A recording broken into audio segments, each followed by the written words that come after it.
He was hurting like this, and he kept running like this, and he made it. And that's what gave them the motivation to keep running hard where they could break the record.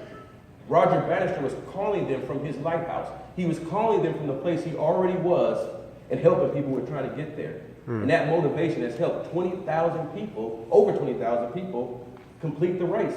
But that's a physical race. But you know, we can do this help with people's spiritual race. Right.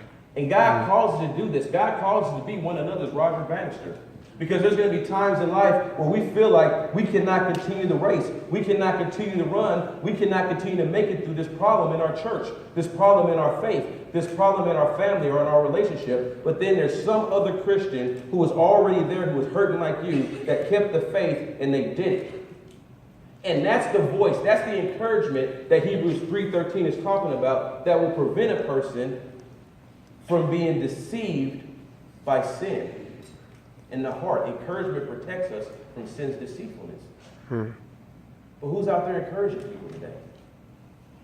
Where's my Roger Bannister when I'm struggling?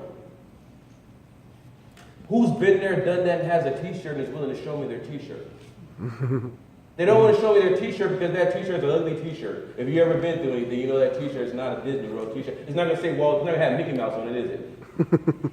No, it's going to have something real on it. But I need to see that because under this nice outfit I have on is a really messed up trial, really messed up person that needs to see other people who are messed up like me that made it. So I can make it. And it's almost like the church needs to stop dressing up and start just being themselves and showing who they really are, because there's an encouraging message in your testimony. There you go. Now, there are 4 things that prevent people from encouraging others with their personal testimony the most. And I want to ask you this morning, which one of these things do you need to overcome? The first thing is fear and embarrassment. A lot of people are afraid to share their personal testimony because they're afraid of what other people will think, or they're embarrassed about it. The second thing that stops a lot of people from sharing their testimony is they don't have an audience. They don't have any relationships with people that they can talk to. The third thing that stops people is they don't think their testimony is good enough to share. And the fourth thing is simple, lack of preparation. And I'm telling you, all 4 of those things are Satan this morning.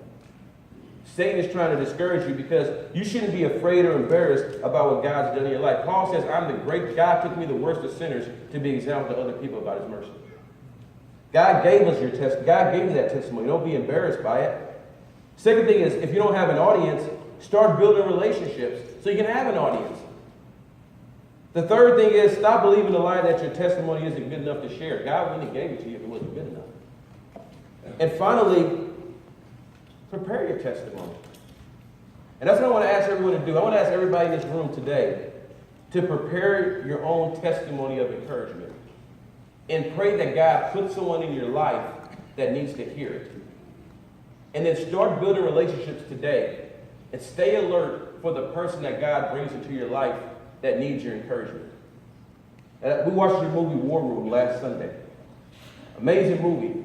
That's what that lady did. She started praying for someone that God would send her who could use her testimony. And then she was alert, and when she saw her, she capitalized on it. That's a form of evangelism, sharing the good news. And God is putting people in our lives all the time who need to hear our message. And what I want to start doing here at East Grand, this is totally different than what we normally do. But during our invitation songs, what I want to start doing is, I want to have people who are willing to trust God and use their testimony.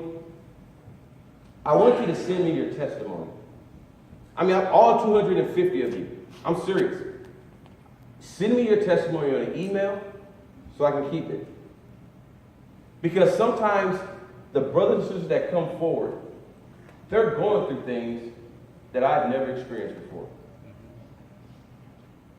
But you have.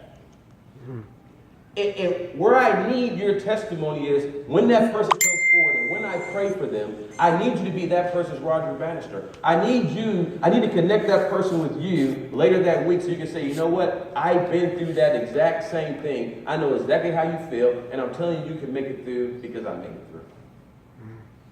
But I need people in the church who are